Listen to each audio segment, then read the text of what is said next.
Assalamualaikum warahmatullahi wabarakatuh. Saya Siti Handayani dari kelompok 2. Saya akan mempresentasikan materi tentang jenis-jenis reaksi kimia organik. Yang pertama yaitu ada reaksi adisi. Reaksi adisi merupakan reaksi penggabungan dua atau lebih molekul membentuk suatu produk tunggal yang ditandai dengan ada hilangnya ikatan rangkap. Reaksi ini merupakan reaksi karakteristik dari senyawa tak jenuh, yaitu alkena dan alkona. Alkena setelah mengalami reaksi adisi akan berubah menjadi senyawa jenuh, yaitu alkana. Reaksi adisi terbagi menjadi dua, yaitu ada reaksi elektrofilik dan nukleofilik. Reaksi elektrofilik adalah reaksi adisi yang melibatkan pemutusan sebuah ikatan V dari suatu senyawa kimia serta pembentukan dua ikatan sigma yang baru. Berdasarkan substratnya, reaksi adisi elektrofilik ini terbagi menjadi tiga, yaitu ada olefin, asetilen, dan aromatik. Yang pertama yaitu olefin. Pada olefin ini adisi adalah stereofesifik, di mana terbentuk produk trans. Contohnya yaitu reaksi trans 2-butena dan bromin menghasilkan meso 2,3 di bromobutana, seperti pada reaksi yang ada di slide ini. Selanjutnya yaitu asetilen. Asetilen kurang rentan daripada olefin terhadap adisi elektrofil, tetapi karakteristiknya sama. Reaksi terjadi dalam dua tahap, melibatkan karbokation antara dan menghasilkan produk trans. Kemudian yaitu aromatik. Ikatan rangkap karbon-karbon aromatik normalnya lebih suka bereaksi dengan elektrofil dengan cara substitusi daripada adisi, sebab menyebabkan hilangnya kestabilan aromatis.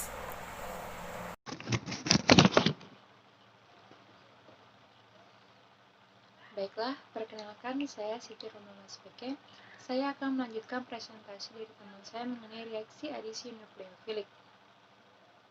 Reaksi adisi nukleofilik merupakan reaksi adisi yang melibatkan reaksi antara senyawa kimia dengan ikatan lengkap 2 atau 3 elektrofilik yang kekurangan elektron dengan reaktan kaya elektron. Berdasarkan substratnya, reaksi adisi nukleofilik terbagi menjadi 5, yaitu yang pertama gugus karbonil, yang kedua gugus karbonil yang lain, yang ketiga nitril, yang keempat olefin, dan yang kelima asetilen. Yang pertama yaitu gugus karbonil.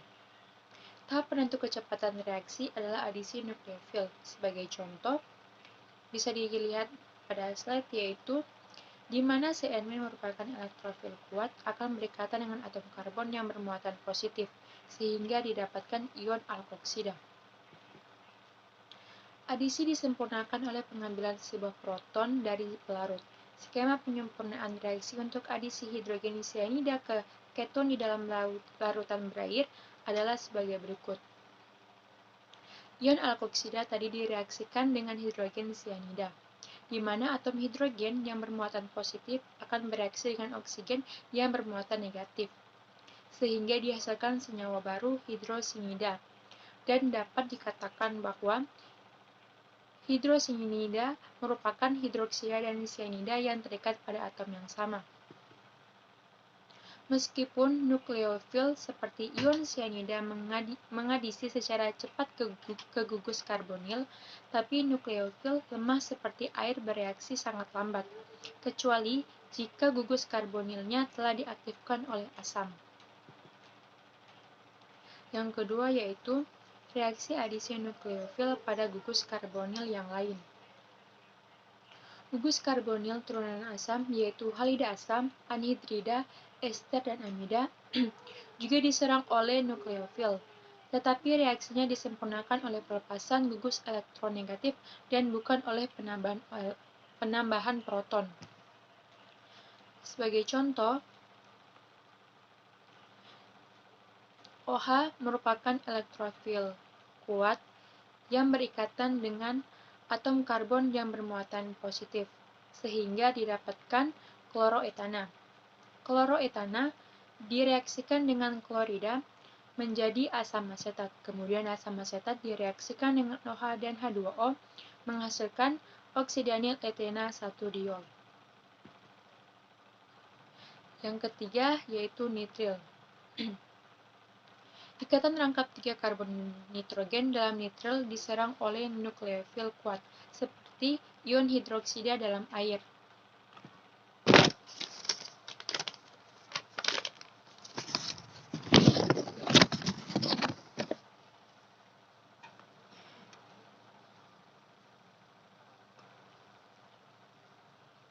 OH- yang bermuatan sianida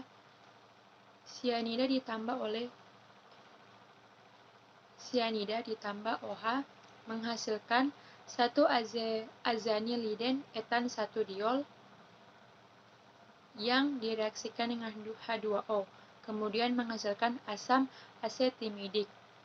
Kemudian asam asetimidik menghasilkan asetamid. Ikatan rangkap 3 karbon nitrogen dalam nitril dapat pula diserang oleh nukleofil yang lebih lemah seperti air dan alkohol dalam adanya asam. Yang keempat yaitu olefin. Olefin tidak diserang oleh nukleofil, kecuali ikatan rangkap karbon-karbon berkonjugasi dengan gugus Jens M. Nukleofil yang lebih kuat kemudian mengadisi ke dalam ikatan rangkap seperti berikut. Nukleofil yang kurang kuat seperti alkohol akan mengadisi ke dalam sistem ini, hanya dalam adanya suatu asam. Yang kelima yaitu asetilen. Asetilen bereaksi dengan nukleofil kuat seperti ion alkoksida dalam pelarut alkohol. Nukleofil yang kurang kuat memerlukan katalisis, dan yang sering digunakan adalah ion raksa. Karena kecenderungannya membentuk kompleks dengan asetilen dan menarik elektron dari ikatan rangkap 3. Sebagai contoh, reaksi dengan air dalam adanya raksa 2, sulfat, dan asam sulfat encer menghasilkan vinil alkohol yang bertautomeri ke suatu keton menghasilkan asetaldehida. Sekian presentasi dari saya, akan dilanjutkan oleh pembawa materi selanjutnya. Assalamualaikum warahmatullahi wabarakatuh. Baiklah, saya Siti Nur Komada Rifai dari kelompok 2 akan melanjutkan pemaparan dari teman saya yang sebelumnya. Untuk materi saya yaitu reaksi eliminasi. Nah, pertama untuk reaksi eliminasi perlu kita ketahui bersama bahwa reaksi eliminasi itu terbagi atas 2 kelompok utama. Yang pertama beta eliminasi dan yang kedua alfa eliminasi. Nah, beta eliminasi itu apa sih? Beta eliminasi di mana gugus-gugus pada atom berdekatan akan tereliminasi membentuk ikatan tak jenuh, misalnya pada contoh senyawa berikut ini, di mana atom C tunggal menjadi atom C rangkap 2 atau tak jenuh. Kemudian alfa eliminasi di mana 2 gugus tereliminasi dari atom yang sama, contohnya gugus A dan B tereliminasi dari satu atom yang sama yaitu atom C. Oke. Pada beta eliminasi, ikatan tak jenuh yang terbentuk oleh reaksi eliminasi dapat berupa salah satu dari sejumlah jenis ikatan rangkap, misalnya C rangkap 2C, C rangkap 3C, C rangkap 2O, dan C rangkap 3N. Pada kali ini kita akan fokus pada eliminasi yang mengarah pada ikatan tak jenuh C rangkap 2C, dan terutama juga pada yang melibatkan hidrogen sebagai salah satu yang tereliminasi. Contohnya pada bromobutana, ini dikatalisis dengan etil OH 55 derajat Celcius menjadi C rangkap 2 CH2 CH3 CH3 ditambah dengan HBr, yang sebelumnya ikatan itu merupakan ikatan tunggal menjadi ikatan rangkap 2 dan atom hanya berikatan dengan Br. Nah, kemudian pada alfa eliminasi, haloform mengalami eliminasi terkatalisis basa dengan membentuk karben. Reaksi eliminasi terbagi menjadi 2 mekanisme, yaitu yang pertama mekanisme biomolekuler dan yang kedua yaitu unimolekuler. Untuk proses mekanisme biomolekuler di sini eliminasi difasilitasi oleh serangan suatu basa ke atom hidrogen yang akan dilepaskan. Contohnya untuk etil O ini yang bermuatan negatif menyerang atom H, kemudian atom H dan yang berikatan dengan C ini menyerang ikatan antara C dan C, sehingga hasil akhirnya C itu bermuatan C itu menjadi rangkap 2. Nah, gugus tereliminasi yang lain harus memiliki kemampuan pergi sebagai molekul netral atau anion relatif stabil. Di dalam keadaan transisi, ikatan rangkap baru terbentuk secara parsial dan gugus tereliminasi pergi secara parsial juga. Untuk mekanisme unimolekuler, eliminasi dapat terjadi tanpa partisipasi suatu basa. Nah, reaksi ini terjadi melalui 2 tahap. Tahap pertama adalah heterolisis unimolekuler yang merupakan tahap penentu kecepatan reaksi. Berikut adalah karakteristik proses E1 atau unimolekuler. Yang pertama, urutan reaktivitas gugus alkil adalah tersier lebih besar dari sekunder, sekunder lebih besar dari primer. Hal ini karena tahap penentu kecepatan reaksi adalah pembentukan karbokation dan kestabilan karbokation meningkat dari primer kemudian jadi sekunder dan terakhir adalah tersier. Dan yang kedua adalah efek terhadap kecepatan reaksi oleh gugus pergi sama dengan yang terjadi dalam proses E2. Dan yang ketiga, arah eliminasi dari karbokation biasanya meningkat mengikuti hukum Zaitsev. Berikut beberapa reaksi eliminasi. Yang pertama, eliminasi yang menghasilkan ikatan C rangkap 3, di mana atom B ini menyerang ikatan antara H dan C, dan ikatan H dan C ini berpindah atau menyerang ke ikatan C rangkap 2C, sehingga C yang tadinya berangkap 2 menjadi rangkap 3. Kemudian yang kedua adalah eliminasi yang menghasilkan ikatan C rangkap 2O. Misalnya ikatan C dan O yang tadinya hanya rangkap ikatan tunggal menjadi ikatan rangkap 2 karena diserang oleh ikatan yang di atas yang bermuatan positif. Kemudian yang kedua adalah eliminasi yang menghasilkan ikatan C rangkap 3N. Begitu juga sama halnya yang terjadi pada reaksi ini terjadi juga di sebelumnya, yaitu C rangkap 3C itu, di mana H ini menyerang C rangkap 2N sehingga C itu menjadi rangkap 3. Assalamualaikum warahmatullahi wabarakatuh. Perkenalkan, nama saya Aura Dwi Kurniana Tangahu dari kelas Kimia A kelompok 2 Organik Sintetis. Jadi di sini saya berkesempatan untuk melanjutkan pembahasan materi kelompok saya, dan saya mendapatkan materi tentang reaksi substitusi. Jadi langsung saja masuk ke slide-nya. Untuk reaksi substitusi ini yang akan saya bacakan juga sekarang pada slide yang nantinya akan ditampilkan di layar teman-teman. Dan langsung saya mulai. Reaksi substitusi. Reaksi substitusi itu apa sih sebenarnya? Jadi reaksi substitusi itu merupakan reaksi penggabungan suatu gugus yang berikatan dengan atom karbon yang akan diganti dengan gugus lain yang memungkinkan. Jadi pada reaksi substitusi ini terdapat 3 cara, yaitu yang pertama reaksi substitusi serempak, yang kedua ada eliminasi diikuti dengan adisi, dan yang terakhir ada adisi diikuti dengan eliminasi yang khusus untuk atom karbon berikatan rangkap 2 atau rangkap 3 atau yang kita kenal dengan karbon tak jenuh. Lanjut masuk ke materi substitusi serempak. Jadi pada substitusi serempak ini reaksinya dapat berupa sebuah nukleofil atau reaksi SN2. Reaksi SN2 itu adalah substitusi nukleofilik biomolekular, dan juga dapat merupakan sebuah elektrofil atau reaksi Se2, di mana reaksi Se2 ini merupakan reaksi substitusi elektrofilik biomolekular. Nah, untuk reaksi SN2 ini langsung saja masuk ke reaksi SN2. Jadi pada reaksi SN2, reaksi substitusi nukleofilik biomolekular, jadi pada struktur yang terlihat pada slide ini ketika suatu nukleofilik bereaksi dengan substrat. Jadi di sini nukleofilik yang bermuatan negatif itu nantinya akan bereaksi dengan substrat. Substrat itu apa yang di sini? Yaitu atom karbon. Atom karbon di sini berikatan dengan gugus pergi juga.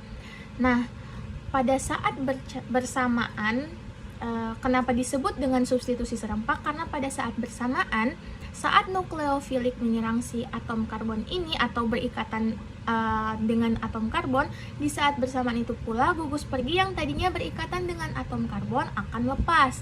Kenapa seperti itu? Karena atom karbon sendiri memiliki 4 elektron valensi, yang salah satunya sudah dipegang atau sudah berikatan langsung dengan gugus pergi. Jadi saat ada nukleofilik yang masuk ke atau membentuk suatu ikatan yang baru dengan atom karbon tersebut, maka gugus pergi juga akan pergi meninggalkan si atom karbon sebagai suatu anion, seperti itu. Seperti yang terlihat pada reaksi ini. Jadi nanti hasilnya akan atom karbon berikatan dengan nukleofilik dan gugus pergi akan meninggalkan atom karbon. Selanjutnya untuk reaksi Se2. Reaksi Se2 ini merupakan reaksi substitusi elektrofilik biomolekular. Nah, karbon yang mengalami substitusi elektrofilik biomolekular ini terjadi jika dia terikat pada suatu atom elektrofilit kuat, yakni logam. Nah, kalau pada contoh di struktur yang tersaji di slide ini, merupakan suatu organoraksa dengan bromin, di mana yang kita ketahui bersama bahwa raksa merupakan suatu logam. Nah, jadi pada struktur tersebut atom karbon mengikatkan 4 karena elektron valensinya ada 4. Nah, di situ dia berikatan dengan suatu organoraksa yang berikatan dengan bromin. Nantinya akan dihasilkan menjadi atom karbon berikatan dengan bromin dan atom raksa akan berikatan dengan 2 atom bromin, seperti itu. Saya lanjut pembahasannya untuk reaksi SNI. Reaksi SNI itu sendiri merupakan reaksi substitusi nukleofilik internal.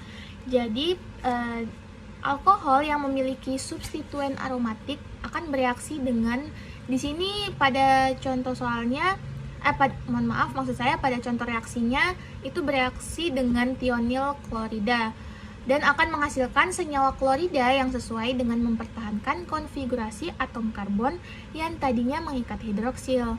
Nah, jadi tadinya atom karbon yang mengikat hidroksil dia akan berikatan dengan Cl dari SOCl2 dan atom hidrogen akan berikatan dengan Cl lainnya. Nah, peranan substituen aromatik di sini apa sih sebenarnya? Jadi peranan substituen aromatik di sini adalah memungkinkan untuk menstabilkan bagian kationik pasangan ion melalui delokalisasi muatan. Dan reaksi umum yang digunakan untuk mengkonversi alkohol menjadi klorida yang biasa digunakan itu fosfor triklorida, ada juga oksiklorida dan pentaklorida serta hidrogen klorida. Tetapi pada contoh soal ini digunakan adalah tionil klorida.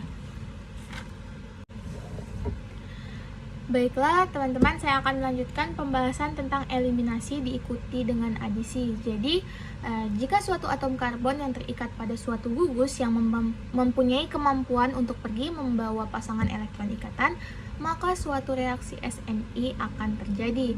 Contohnya seperti yang bisa dilihat pada reaksi pada slide yang ditampilkan, itu ada tersier butil klorida yang mengalami reaksi reversibel, dia menjadi tersier butil yang bermuatan positif ditambah dengan Cl yang bermuatan negatif. Kenapa bermuatan negatif? Karena bisa dilihat elektron di situ masih ada 8 sehingga dia harus melepaskan 1 elektron atau dia kelebihan muatan, kelebihan 1 elektron.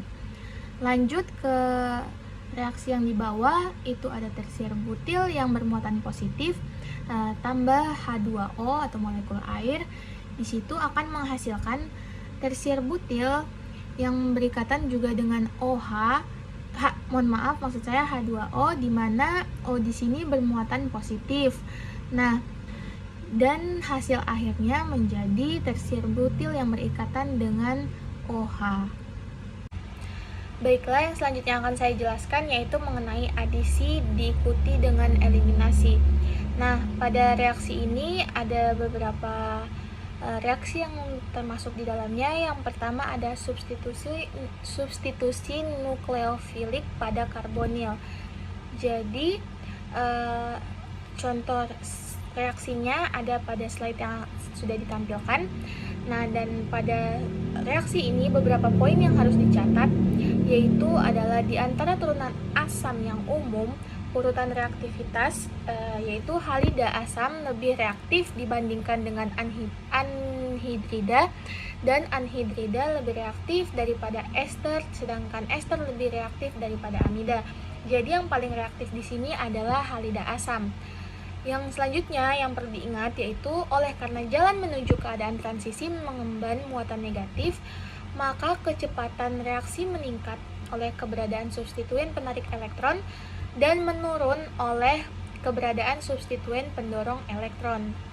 Selanjutnya reaksi yang terjadi pada reaksi tersebut merupakan reaksi reversibel.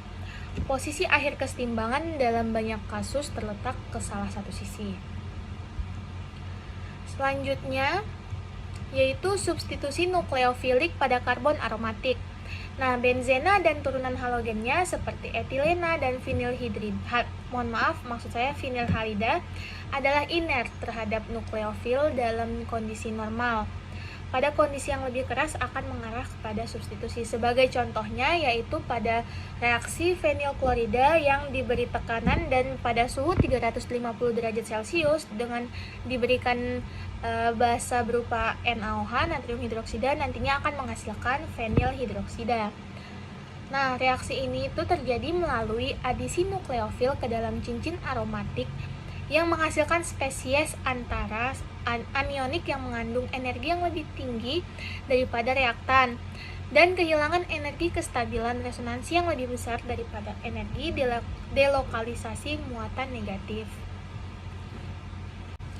Selanjutnya ada substitusi elektrofilik pada karbon aromatik. Jadi senyawa aromatik bereaksi dengan elektrofil melalui mekanisme adisi eliminasi sebagaimana diilustrasikan dengan netrasi benzena. Nah, bisa dilihat pada slide yang sudah ditampilkan. Jadi terima kasih, sekian pemaparan dari saya mengenai tentang reaksi substitusi dan nantinya akan dilanjutkan oleh teman saya. Semoga tadi pembahasan saya bermanfaat dan mudah dipahami oleh teman-teman sekalian. Sekian dari saya. Wabillahi taufiq wal hidayah. Wassalamualaikum warahmatullahi wabarakatuh. Baiklah, di sini saya akan melanjutkan presentasi dari teman saya sebelumnya yang telah menjelaskan reaksi substitusi. Pada bagian ini saya akan menjelaskan tentang reaksi kondensasi. Banyak sekali reaksi-reaksi yang berkaitan erat dengan reaksi ini, di mana suatu molekul tidak harus dilepaskan, seperti dalam kondensasi aldol, sehingga batasan reaksi kondensasi menjadi lebih luas. Reaksi yang menggambarkan dalam mana ikatan karbon-karbon terbentuk. Bisa dilihat dalam slide, yaitu reaksi yang terjadi pada reaksi kondensasi, di mana terdapat 2 unit asetaldehid dikatalis menggunakan basa OH- menghasilkan 3 hidroksibutanal. Perlu ditekankan bahwa reaksi kondensasi bukanlah suatu reaksi dengan mekanisme khusus, akan tetapi terdiri atas kombinasi beberapa jenis reaksi. Langkah penentu dalam reaksi kondensasi sebagaimana dalam reaksi kondensasi Claisen ialah substitusi nukleofil oleh suatu karbanion pada gugus karbonil ester. Dan langkah penghubung dalam kondensasi aldol adalah adisi nukleofil kepada gugus karbonil suatu aldehid atau keton. Warahmatullahi wabarakatuh. Saya di sini akan melanjutkan materi yang telah teman saya jelaskan tadi. Di sini saya akan menjelaskan apa sih itu reaksi penataan ulang. Reaksi penataan ulang itu dibagi menjadi dua kelompok. Yang pertama, reaksi penataan ulang di mana gugus yang berpindah tidak benar-benar terlepas dari sistem di mana dia berpindah atau intramolekul. Dan yang kedua adalah reaksi penataan ulang di mana gugus yang berpindah benar-benar terlepas dan kemudian terikat kembali atau disebut antarmolekul. Nah, di sini saya akan menjelaskan apa sih itu penataan intramolekul. Di dalam pelarut polar seperti etanol heterolisis SN1 terjadi menghasilkan karbokation neopentil sebuah gugus metil yang berpindah menghasilkan kation T-amil dan sebagian eliminasi dan sebagian substitusi. Dan di sini saya akan menambahkan ciri utama dari reaksi ini. Ciri utamanya yang pertama adalah driving force termodinamika untuk perpindahan meningkatkan kestabilan karbokation tersier dibandingkan dengan primer. Dan yang kedua adalah reaksi-reaksi lain yang mengarah kepada pembentukan karbokation dapat juga mengalami penataan ulang untuk menghasilkan karbon kation maksudnya yang lebih stabil. Baik, terima kasih. Assalamualaikum warahmatullahi wabarakatuh. Perkenalkan, nama saya Rahmawati Kiu. Baik, saya akan melanjutkan materi yang telah dibawakan oleh teman saya tadi, yaitu reaksi penataan ulang intermolekul. Reaksi ini tidak langsung dinyatakan jenis mekanisme baru, karena dia merupakan kombinasi proses yang telah dijelaskan sebelumnya. Sebagai contoh reaksi penataan ulang, N-kloroasetilida menjadi orto dan para-kloroasetilida. Dikatalis dengan asam hidroklorida, mengandung pembentukan klorin melalui proses penggantian yang diikuti dengan substitusi elektrofilik asetanilida oleh klorin. Baik, sekian dari saya. Wassalamualaikum warahmatullahi wabarakatuh.